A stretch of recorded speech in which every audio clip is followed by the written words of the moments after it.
Are you looking for the best 2024 defensive props around? Then it's a good thing you're here. We've got what you need in this week's episode of the IDP Plus Defensive Props Podcast.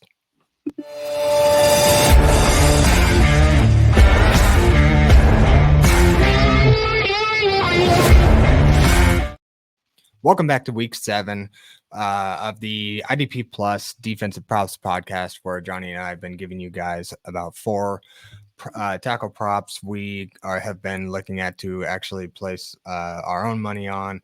And I will just kind of preface, like every week, just by saying that these aren't even really suggestions. We're just giving you guys information and research that we've found as we're kind of looking for bets that we are actually going to place ourselves. So, take this information, for what you will.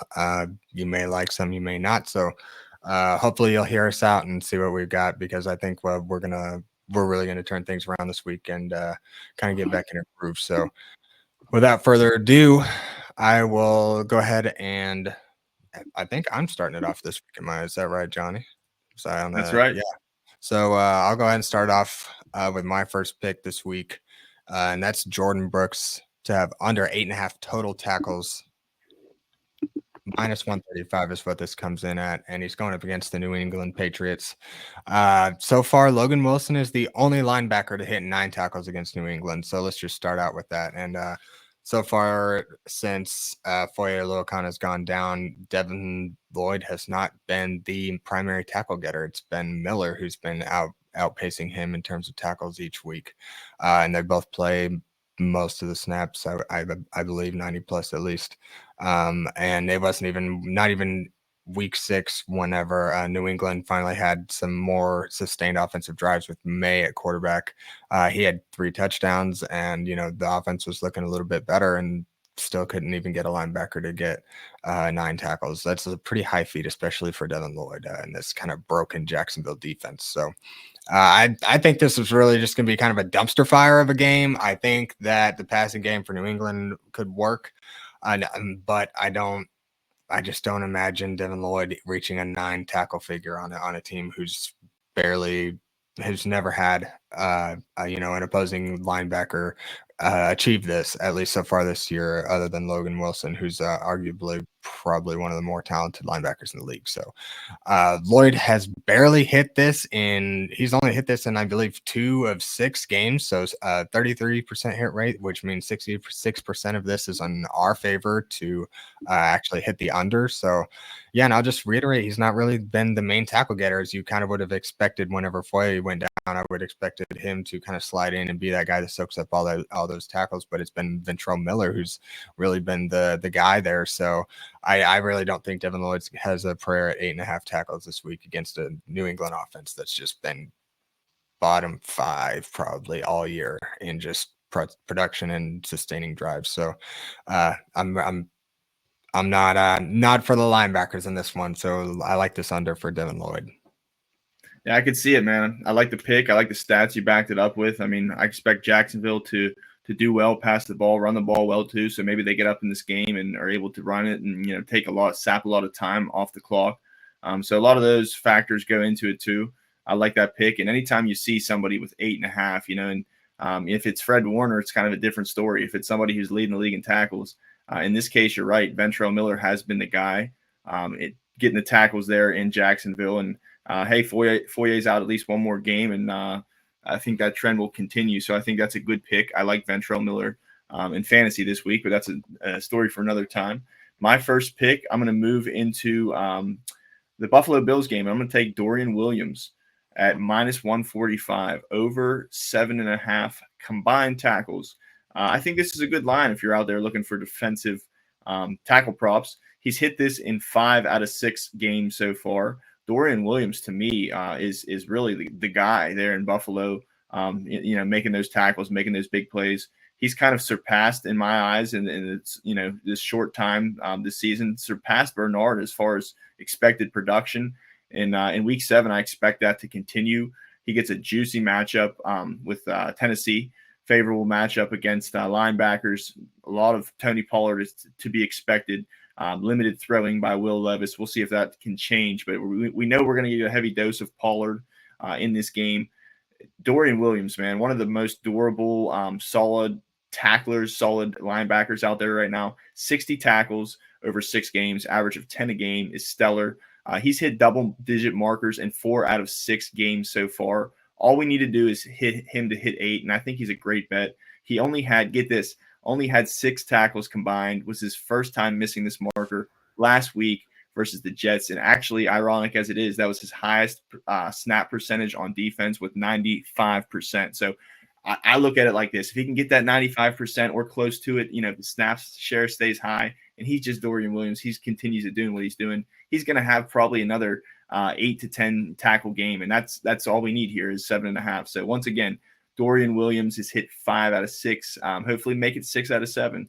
Minus 145, over 7.5 combined tackles. Axton, back over to you.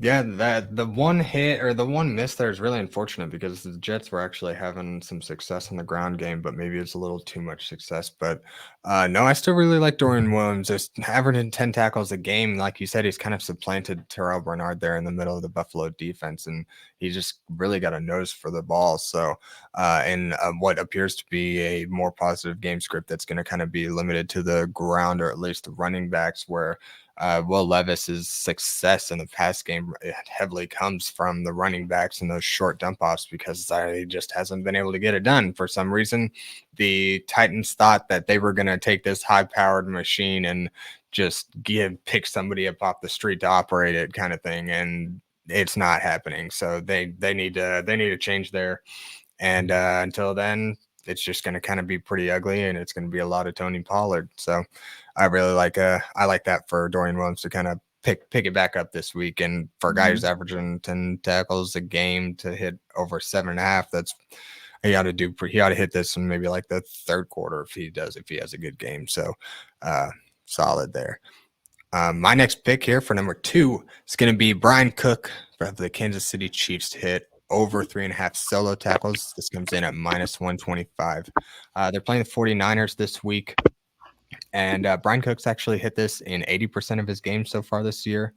And in a very positive game script against the 49ers, who I believe, according to PFF's John Macri, have allowed the second most tackles to safeties this year. If not, they're definitely a top 5 matchup for safeties. And I was just doing a little bit of research, and historically, at least throughout this year, the first 6 weeks, 4 of the 6 free safeties that San Francisco has faced have hit this marker. New England and Minnesota were each one solo tackle short of this, and everyone else pretty much knocked it out of the park. I think I was looking, and free safeties were leading their teams in a majority of those games where they just crushed it. So I like this game script for Bryan Cook. I even really like it for Justin Reed, but I didn't really see a line that was made me feel quite as good as Bryan Cook. His lines were at least 1 or 2 tackles higher. So I'm counting on Bryan Cook to hit over 3.5 solos. He's primarily a solo tackle getter. If you go back and look at his stats, I believe the splits lean towards the solo department. I don't think it's particularly close to a 50-50 split. And like I said, San Francisco comes in as a top-end matchup for the position. And this could be something, honestly, that hits pretty early if things go right. So I like this play for Bryan Cook to hit over 3.5 solos. And at minus 125, we're not looking at too bad of odds. You pair it up with something else that you really like, and you could still look at 2 or 3 times your cash easily. So that's going to be my next play here. So, Johnny, what have you got? And maybe if you have any thoughts on Bryan Cook. Yeah, man, love the play. I did not believe that he was going to be the guy making the tackles. I thought that was Justin Reed until week 2 or 3 happened, and Justin Reed kind of fell off ever since. So yeah, Bryan Cook's on the upswing, and I like that. That's a gritty pick, not a household name, but I think he deserves more attention. And I think it's a great matchup, like you had mentioned. Can't wait to watch that game, and now I'm going to have some stake in the claim. So let's go, Bryan Cook. Moving on to my next pick. I am going to recommend taking a look at, for minus 120, Xavier Woods, some safety right now who I really like in fantasy and make good on this prop, and that is over. Xavier Woods over 4.5 solo tackles. He has hit this in 4 out of 6 games. But get this, The last 3 weeks against Cincinnati, Chicago, and Atlanta, he has completed this marker of 4.5. This week he gets Washington, which is even a better matchup than those three I'd mentioned. Those three matchups, to be honest, are not good at all. So now he gets Washington. It's a top 5 matchup easily. So Xavier Woods, the key stat here is with him, not somebody who I think is going to sustain this for the long run, but Josie Jewell has been out the last 2 games and is going to make it 3 this week. In week 7, he's already deemed out. And in those last 2 games without Jewell, Xavier Woods has had respectively 5 and 7 solo tackles. So he's, like I said, he's cleared this. 16 combined tackles in those last 2 games. So somebody who's getting tackles at a high rate, great matchup. I expect, Jaden Daniels to have a field game. Another key thing in this game is, teams score. The last 2 weeks, Carolina's kind of gotten blown out. Teams have been able to score to throw the ball on them. So I'm not, just afraid that Carolina's going to get, run down their throat. They probably will too, but I expect, Xavier Woods to be in a great position, maybe because Josie Jewell isn't there. He's stepping up and kind of, helping out the linebackers. They really have nobody besides Trevin Wallace this week at that linebacker position. Jewell's out, their backups out. They're down to, the team mascot suiting up at linebacker. So it's really bad there in Carolina, and I expect Xavier Woods to continue to get those opportunities.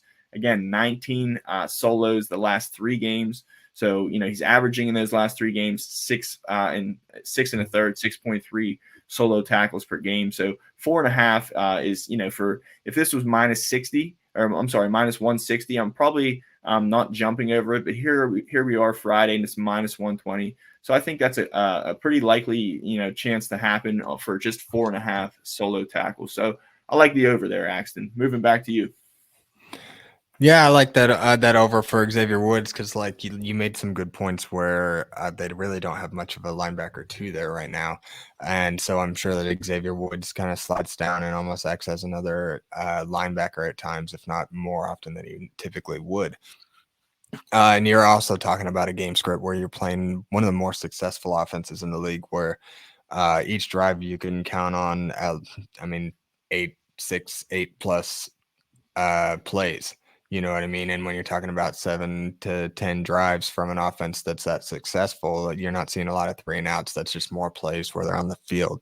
And guys like Xavier Woods have just historically, year after year, been just guys that have a nose for the football. So when the game script's in your favor, and how often did you say that he's hit this? 4 to 5. He's hit in 4 out of the 6, but the last 3. Yeah. Oh, yeah, exactly. 4 out of 6 so far. So, he's already flirting with these numbers week in and week out, and hits at a 2/3 clip, 66%, nearly 70% rate, and a positive game script. I like that play, especially for minus 120. The juice on there is pretty nice. So, yeah, we'll move on to my next pick here, and we're looking at a lot of unders this week. Johnny and I saw a lot of high tackle lines, and we kind of like the plays. To be honest, it seems like if we'd bet under last week on all the same plays that we made, we would have done a heck of a lot better. So we're trying to switch things up a little bit here and take advantage of some things that we don't. Now it's hard to take unders. That a lot of people don't really feel the confidence. You just if you don't like the over, you just don't touch it because you just don't know. So this is where maybe we're going to capitalize to kind of look at some history and some game scripts so far this year, and that we got some data to look back on. But I like Jordyn Brooks to hit his under on 8.5 total tackles at minus 135. This week he goes up against the Indianapolis Colts, who've just had a putrid offense. It's been awful. And now you don't even have Joe Flacco there to keep the drives going and keep the Miami defense on the field, because you've got Anthony Richardson at quarterback, who is now, for starters, Anthony Richardson, and then you've also got Jonathan Taylor is out. So you don't have much of a running game. You don't have a passing game. You're not really making anything work because Anthony Richardson was hitting, I believe, at a sub 50% rate. And then you're looking at a second and third running back on the depth chart. So this is just, I don't really think this is going to be a pretty game. I think it's probably going to, I feel like a lot of unders are going to hit in this one. But there also might be some places we can exploit as well. I just think it's not really going to be a pretty game. He's only achieved this twice in 5 games, and only one linebacker all year has reached 9 or more tackles on the Indianapolis Colts, and that's Kenneth Murray last week. And that was with Joe Flacco in a more successful offense. Again, they don't have Jordyn or Jonathan Taylor. They don't have Joe Flacco at quarterback. There's going to be a lot of shorter drives in this game for the Indianapolis Colts. And, as a result, the Miami defense, I don't think is going to end up staying on the field as much as probably what you would typically see in most of the other games this week. So I'm really, really leaning into that Jordyn Brooks under 8.5. That line felt really high for him, considering what he's done this year, especially in good game scripts. So count me in on that 8.5 under at -135. I feel you, man. Another back-to-back prop that is 66%, 2/3 of the way, almost 70% happened. So very good, track record on that. And I agree with you, man. It's a bad matchup before you even look at the quarterback situation. Even if they have Joe Flacco, probably still like the bet. I think it's just too steep, like we said, unless it's an elite linebacker. That's just way too high. So I'm with you, man. And then we see that it's going to be Richardson back. They don't have Taylor, like you mentioned. Like, yeah, it's going to be tough to sustain drive. So it was a bad matchup before. It's even worse now. So I like that. Odds are in your favor with that one. Moving into my next, and I'm doing an under 2, Axton.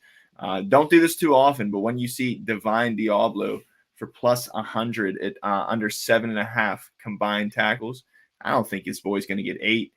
Listen, I mean, Divine Deablo, heck of a game last week against Pittsburgh, had a sack, 6 tackles, didn't hit it, actually hasn't hit it in 3 games played this year. And a funny thing about that is the last week against the Steelers, he played a season high 92% of snaps. Tommy Eichenberg, a rookie linebacker, was out. He's out again this week. So let's be honest. Let's call a spade a spade. Let's say that I'm banking going into this. I'm banking on he's playing 92%. Well, the first week 1 and week 2, first 2 weeks, week 1, 74%, week 2, 66%. So, hey, maybe I get lucky and that number falls somewhere in between. Maybe it is 92%. Even if it is, I'm still rocking with it. He needs to play 90% or more to hit this, I believe. And, 7.5, getting 8 tackles here, I don't really like it. If it earlier, I watched the lines, it was at -100.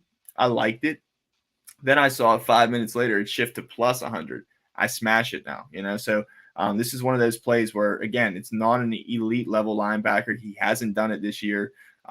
Track record is on your side. He has a bottom 10 matchup this week versus the Rams, a team who he actually has never played against. He's been on the Raiders for 4 years now, has never played against the Rams, missed that game, the only opportunity he had to play them. So a bad matchup, a team you're unfamiliar with, a high marker and good odds is makes this for a perfect storm, I think, for Deablo.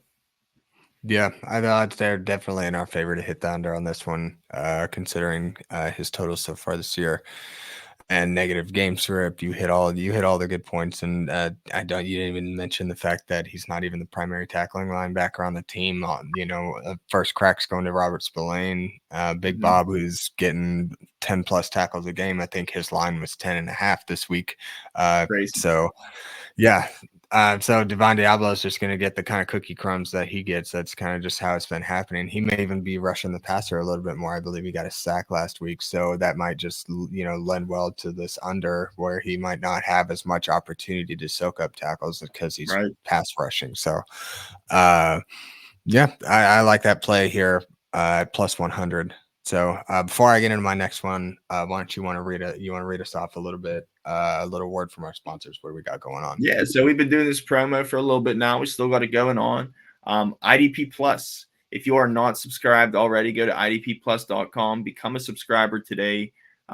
We have a promo running, 20% off site-wide. So whatever you need on the website, whether it be access to our tools, data, IDP articles, and don't forget about our subscriber Discord. A lot of juice in that. We are on our phones 24/7 nowadays. So we're always in the group Discord answering questions, starts, sits, to questions about trades, whatever it may be. So once again, go to idpplus.com, then put a backslash and go to membership if you would like to become a member. And you can get 20% off that with the promo code props or anything else you would like to purchase. Axton, back over you for your next pick. Yeah, guys, don't forget, go ahead and check things out. Subscribe to all our YouTubes. You can find, the bets, shorts, and everything kind of all on the homepage of each one of those channels. Like, subscribe, comment. You're helping the algorithm. Interact. Let us know if you tail anything. If we inspired you to do something and it worked out. So we'll be in there in the comments. As we kind of do things as well. We've got tons of tools on the website. An ungodly amount of things, stats and fantasy points allowed by position tools. You can filter to certain scoring formats. And then we've got tons of great articles and videos and stuff for you to check out too, along with our new revamped website. So go check it out. And we've got plenty of promo codes out there. You watch our YouTube videos, you read the descriptions. We've got plenty out there. So find you one, see if, at least check it out for a month or something, see if you like it. And if you like it, hop into the Discord and let's see if we can make, put our heads together and make some money moving forward, or just keep watching the YouTube, interact, let us know what you like or what you think, what you don't, we want to get better for you guys. And we're just trying to, kind of lay out our thoughts and what we're looking at throughout the year, what we're actually looking to place our money on. So we just like to share that with you guys, and this is a great time for us. So hopefully we can keep things going here. So yeah, definitely check out, subscribe, and check all this stuff out. So I'll jump into my next pick here with that's Jaylon Jones to get over 4.5 total tackles. The Indianapolis Colts cornerback has hit this in every game so far this year. Typically in cornerbacks, that's kind of unusual. Not necessarily at the 4.5 total tackle mark, because that's fairly low, but for a guy who cornerbacks are just so up and down, they're more matchup dependent, because if you're playing a team that just doesn't pass the ball that often, that much, compared to like Detroit Lions that are passing the ball upwards of 40 or 50 times a game. If there's a big difference in cornerbacks who are playing a Detroit Lions and then a team playing like a Tennessee Titans. The production's just going to be wildly different. And so the fact that Jaylon Jones as a cornerback has been able to maintain at least a 5 tackle minimum week in and week out, and 5 tackles was the lowest. It was a 1 week point where he hit 5 tackles. Every other game he hit this by at least a full tackle and a half. So Jaylon Jones to have over 4.5 total tackles came in at plus 105, and we even get plus odds on this.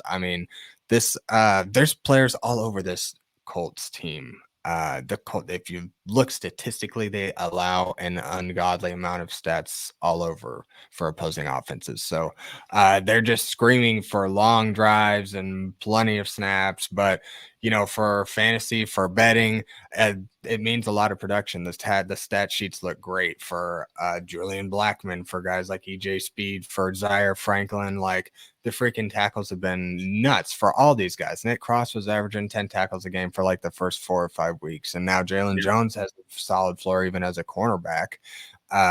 You really, whenever you see lines like this, Johnny actually pointed out right before the show, I was kind of teetering back on a few guys, and he was like, "Oh, dude, check this out, Jaylon Jones plus over 4.5 and plus odds." And we looked into it. Yeah, he smashed it every week.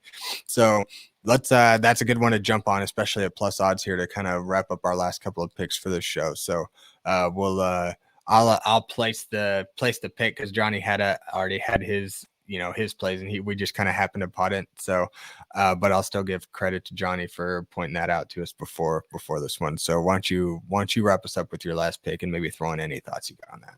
Yeah, man, I appreciate the props, and I like this one a lot. Jaylon Jones is not a rookie on our show. We've mentioned it before. He's got the one assist tackle we needed, so he's made good before.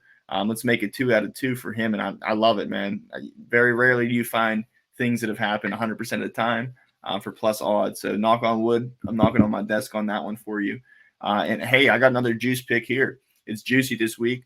This is probably my favorite pick of the week, so I saved it for last, and it is plus 105, and that is my boy Trevin Wallace to get over 5.5 solo tackles this week versus Washington Commanders. Again, another top 10 matchup to linebackers.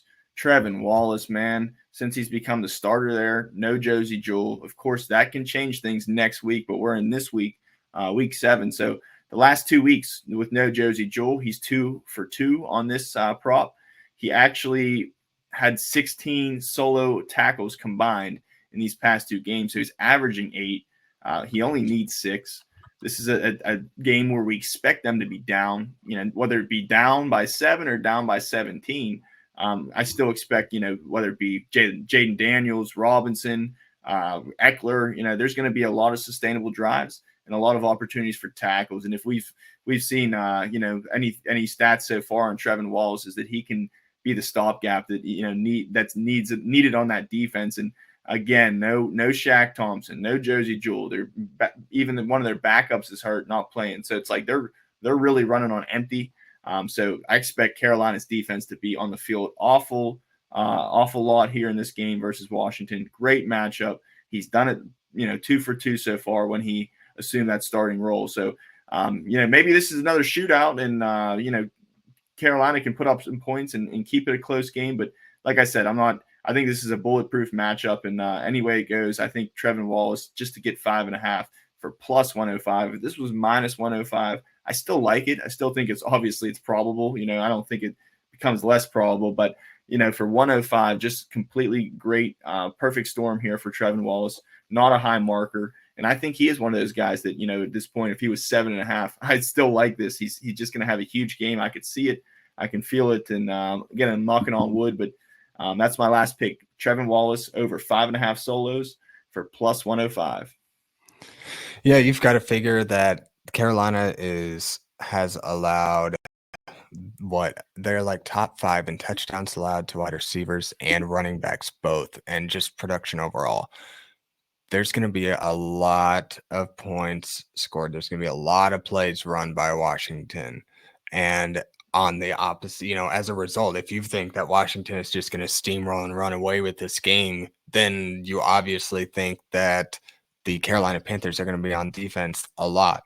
And when they're on defense, the more they're on defense, the more plays they run, the more often that they're going to have a chance to get a tackle. And if you go look at Trevin Wallace's splits, I bet you'll be pretty pleased, especially with the odds you're looking at here, especially considering the 5.5 solo tackle line. So Trevin Wallace has already shown that he can easily step in and be like you said, that stopgap in this defense. I think that even when Jewell and Shaq Thompson come back, I think Trevin Wallace by then is probably going to show this team I can be your future. So I think he still has a role even moving forward, but this is a great mark to kind of jump on, especially with some plus juice for us in a very plus matchup this week. So that's a good one to wrap up the show with plus 105 odds.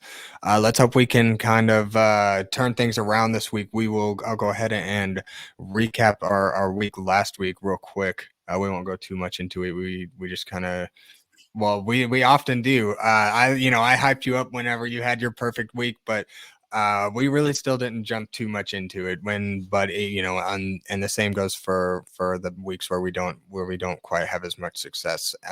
So we did hit on Buda Baker over 2.5 assisted tackles and Cody Barton over 4.5 solos. Those are both minus 150. But we missed on Antonio Johnson over 3.5 solos, Zach Bond over 5.5 solos, Derwin James over 4.5 solos, Frankie Louvru over 8.5 total, KJ Britt over 4.5 solo, and Roquan Smith over 3.5 assisted. There was not a whole lot we could do. All the game scripts were in favor of all of these guys, and that's just kind of how it happens sometimes. Is no matter how much research you do to back your claim and how favorable the game script might look, football is an unpredictable sport, and that's why it's called gambling, because things just happen that are just out of your control, and things happen that you don't really expect. So you're gonna have times like that. So but the thing is to not immediately go out and chase that by making another another bad bet. We revamp, we reevaluate our process each week and try to come back with a fresh head and a new set of picks, and just start it over again, and try to pick up the pace and keep things moving forward. So that's kind of what we'll keep doing week in and week out. We'll give you guys our research, and hopefully we can remain profitable throughout the season. So stick with us. Thank you guys for coming back for another week of the IDP Plus Defensive Props Podcast. My name is Axton Harding. You can find myself on Twitter at Harding, or at Axman IDP now. That is actually wrong. I need to change that, the label below. And you can find Johnny Christophe on Twitter or X at Johnny freaking F1. Go ahead and follow us, DM us, ask questions, and just chat with us, whatever. We're always up for a good time and talking with everyone. So good luck, everyone. Again, be smart. Don't outdo yourself. If you have need help, call 1-800-GAMBLER. But otherwise, we're going to try to have some fun and be responsible this week, and let's come up with some extra money in our pockets. So good luck, everyone out there, and let's have a good week. Thank you for watching the IDP Plus YouTube network. If you enjoyed this video, give it a thumbs up and don't forget to subscribe to our channel. Be sure to tap the bell icon to get notified whenever we upload new content.